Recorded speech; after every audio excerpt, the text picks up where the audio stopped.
Coming up on News 2, will Senator Alicia Hansen's name appear on the ballot? The Joint Board of Elections met to decide. We'll hear what they have to say. Also, many reports of chikungunya cases. What are health officials recommending? What steps are being taken? Plus, Public Works Commissioner talks about the circumstances that resulted in the newly acquired ferryboats being taken out of service.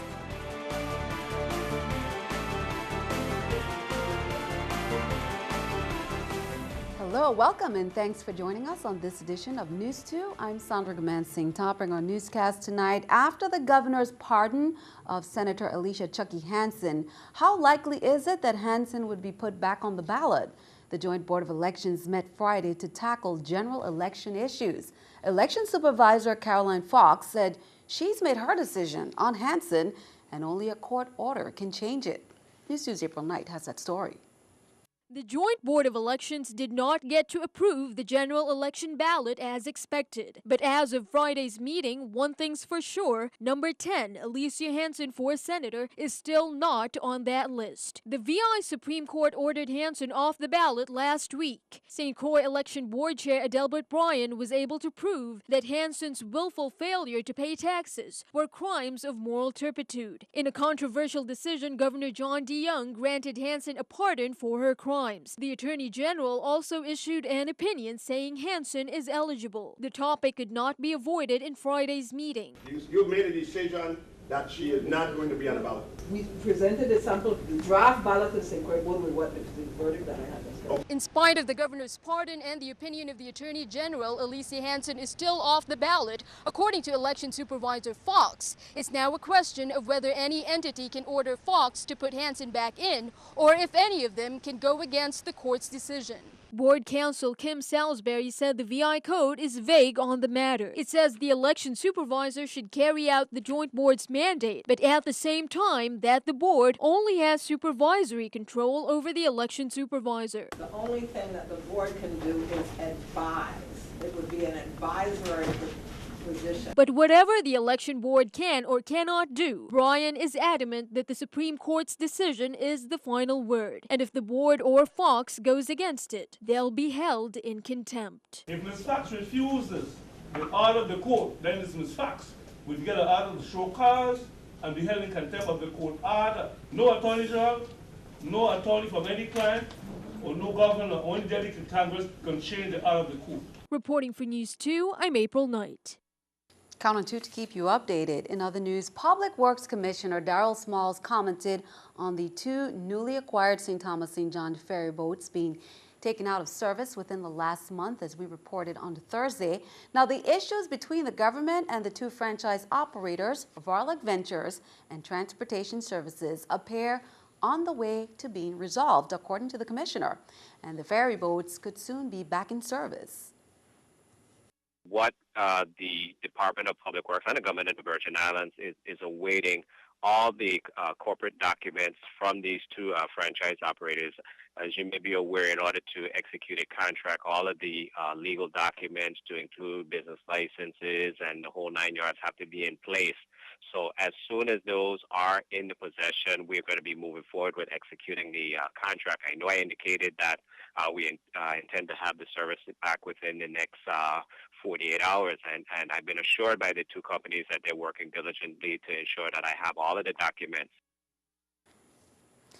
A Golden Grove prison guard is on leave after being assaulted by an inmate earlier this week. Corrections officials confirmed that a sentenced inmate struck a female guard early Monday morning, causing cuts to the officer's face. The officer did have to get a couple of stitches for the lacerations and is currently out on workman's comp leave. The inmate, identified by the Daily News as Chris Prentice, has been placed on restricted movement within the prison. Prentice was previously on the Special Management Ward. The Police Academy recruit class of 2014-1, the Wolfpack, successfully completed 6 months of intensive training in the Virgin Islands Police Academy. The class consisted of 20 Virgin Islands police officers, 6 Bureau of Corrections peace officers, 3 Superior Court marshals, and 1 Virgin Islands Fire Service peace officer, 1 Virgin Islands Port Authority peace officer, and 1 Virgin Islands Youth Rehabilitation Center peace officer. Also, won Virgin Islands Youth Waste Management Peace Officer. Top awards went to officers with the highest academic achievement, highest physical fitness, highest firearm score, and the Commissioner's Award went to the officer with the highest overall score. Congratulations to all the officers. We'll mark this on your calendar on September 27th, 2014, from 10 a.m. to 2 p.m.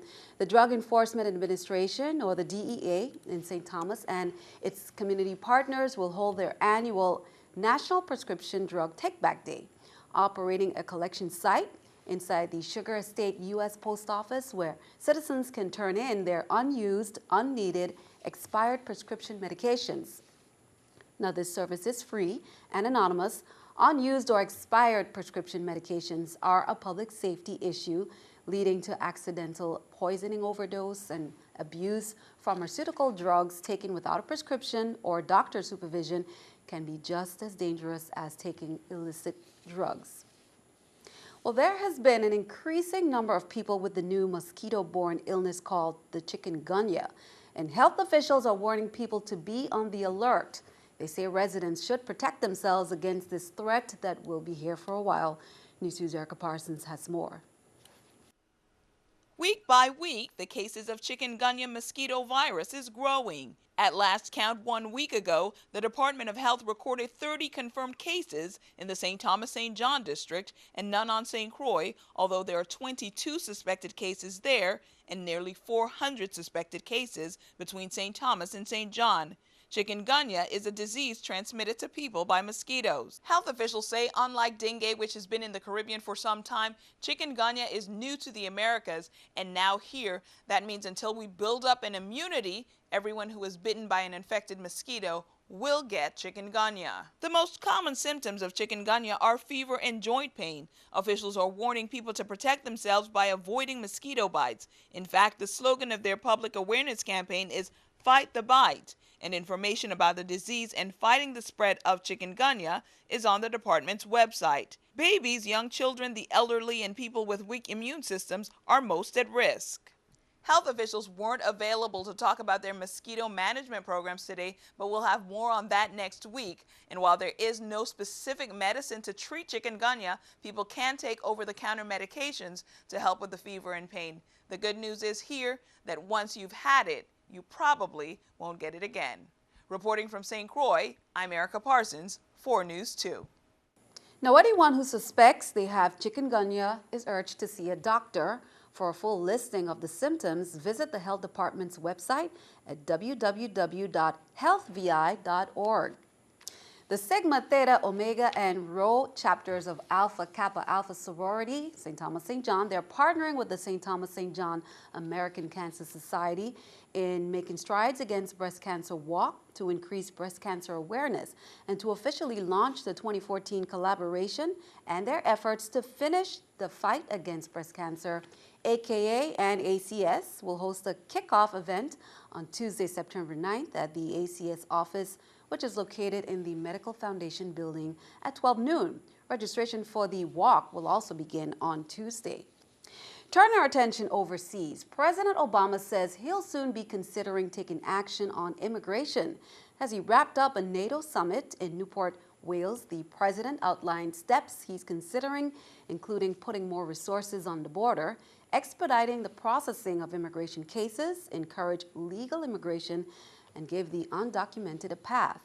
Also, in other news, legendary comic Joan Rivers died Thursday at the age of 81, and on Friday morning, piles of flowers could be seen surrounding her star on the Hollywood Walk of Fame in Los Angeles. She was hospitalized in New York City last week following cardiac arrest at a doctor's office for a routine procedure.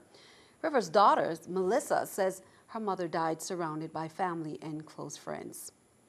Keeping our eye on the economy, investors are digesting a disappointing jobs report. The Labor Department says the economy added just 142,000 jobs last month. Also, Apple is stepping up iCloud security in the wake of the celebrity hacking scandal. Apple will alert users via email when someone tries to change a password, move iCloud data to a new device, or when someone logs into an account from an unknown phone or computer. Here's a look at the New York Stock Exchange with our stock market watch. The Dow, Nasdaq, S&P all up. The Dow 67, Nasdaq 20, S&P 10. Coming up on News 2, a book about all the places a little coconut boat sailed from St. Croix that made its way all the way to the White House. We'll explain.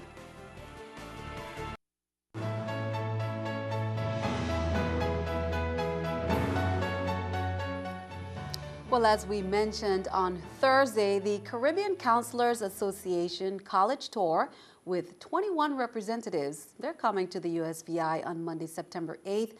The fair for St. Thomas and St. John will be in the MCM Center at Antilles School. That's from 9 to 10:45 a.m. And then the same day at the St. Croix Central High School from 1:30 to 3:15 p.m. What's great about a fair like this is that there is a variety. There are small liberal arts colleges, there are large public universities, there are large private universities. Some are in cities, some are in the suburbs, some are out in the country. It's a great opportunity for young people and their parents to expose themselves to a variety of opportunities. Some of the schools attending, Agnes Scott College, a great women's college, private colleges like Denison, Eckerd, Elon, Trinity College, the University of Tampa, large public universities like Penn State and Florida International University. Well, a book about all the places a little coconut boat sailed made its way all the way to the White House. A preschool teacher from Happy Faces 2 Academy on St. Croix sent the students' book to President Obama, who wrote back to the students. The preschoolers also exchanged pictures with another preschool in Illinois, and that teacher is visiting this week. We had a half of a coconut and we made a little boat, and I did an interview with each child and they would tell me where their little coconut boat was going. We had one little girl say that her boat was going to America, and while there, they were going to stop and see President Obama. So what I did was put in a book form, each child received a book, and then we sent a copy to President Obama. And we were so excited when we got mail and it said, the return address said the White House, and then he sent us a whole packet of things. I think it's absolutely amazing what Ms. Barbara was able to do with that, and then to get the response from the president. The children spoke out and he returned it, so I think that's really great. And congratulations to the young students. Well, a quick note to you, our viewers. News 2 will not be aired on Monday, September 8th. Due to the airing of CBS's U.S. Tennis Open. Now, we will be back to our regular schedule on Tuesday, September 9th. Be sure to tune in for all the latest in news, weather, and sports. Be sure to follow us on Facebook, YouTube, and Twitter. Again, no News 2 on Monday, September 8th. The U.S. Tennis Open will preempt the newscast. Well, CBS unveiled its 2014-2015 primetime schedule featuring 8 new series. That includes dramas, Madame Secretary, NCIS, New Orleans, Scorpion, and Stalker, plus the comedy The McCarthys, and NFL Thursday Night Football kicks off on CBS on September 11th. Now, the 9 returning dramas are NCIS, Los Angeles, Person of Interest, Criminal Minds, Elementary CSI, Crime Scene Investigation, Hawaii Five-0, and Blue Bloods, and also The Good Wife. The 5 returning comedies are The Big Bang Theory, The Millers, Broke Girls, 2 Broke Girls, Mom, and 2.5 Men. The returning series, The Amazing Race and Survivor, and the returning series, launched later in the season, are Mike and Molly, The Mentalist, and Undercover Boss.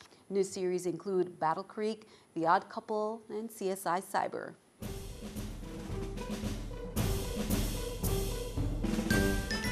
Time to take a look at our pet of the week. She's an island mix called Ginger, and she's loads of fun. Ginger is one of many Humane Society dogs who are looking for your forever home. If you're interested, call the Humane Society at 775-0599 or visit their website. Today I have Ginger. She's about 6 to 8 months old. She's been with us for a little while. She's a little calm right now, but she's very lovable. She definitely likes riding in the car. And if you want to check her out, come on down. She'll be down at the Humane Society. We do have a lot of other dogs down there to check out. And also, as always, please spay and neuter your pets. And if you need any help with that, please let us know. We'll be happy to help you. Thank you very much. And Ginger was so sweet. Well, be sure to stick around. Your News 2 AccuWeather forecast is coming up next.